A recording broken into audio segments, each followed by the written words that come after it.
The First World War. It starts with literally horses and carriages and ends with tanks. So it's the moment where modern war, you could argue, begins. From the very beginning, I felt this movie should be told in real time. Every step of the journey, breathing every breath with these men, felt integral. And there is no better way to telling the story than with one continuous shot. 3, 2, 1, go, go!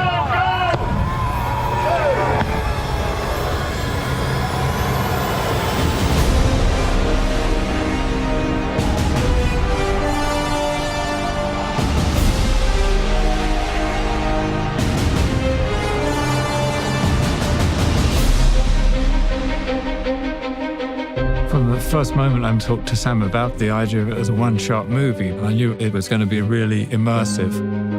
It's meant to make you feel that you are in the trenches with these characters. The film in itself is a slice of time. These two young men get sent on a mission to deliver a message to stop an attack. Action! So they've got to cross into enemy territory on a race against time to deliver a message that will save 1,600 lives. And the camera never, ever comes away from the two characters.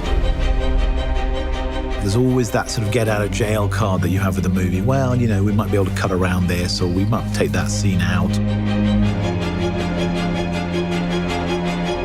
That's not possible on this film.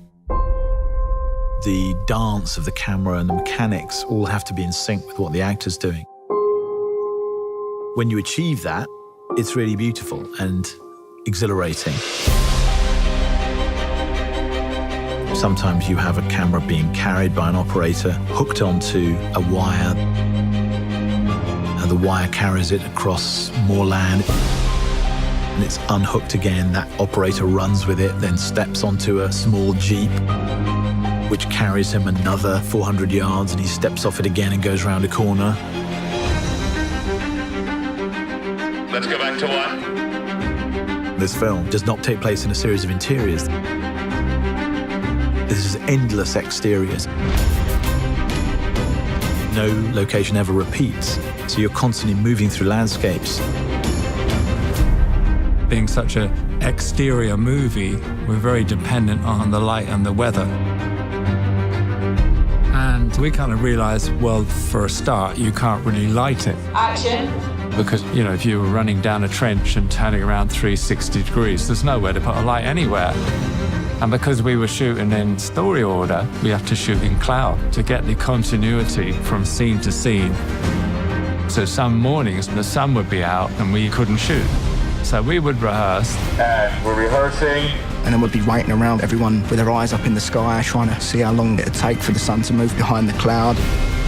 And as soon as it comes over, you've got this 5-minute window. Everyone would be like, come on, go, go, go. Go, go, go! So you are also in the lap of the gods. It was like a piece of theatre every take. Once it starts, it can't stop.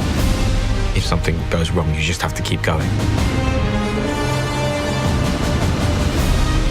Until you actually see it on a screen, you don't really realize how immersive it is and how that technique kind of draws you into it. For me, engagement is very important. And that is behind the way in which we've decided to shoot this film. I wanted people to understand how difficult it was for these men. And the nature of that is behind everything.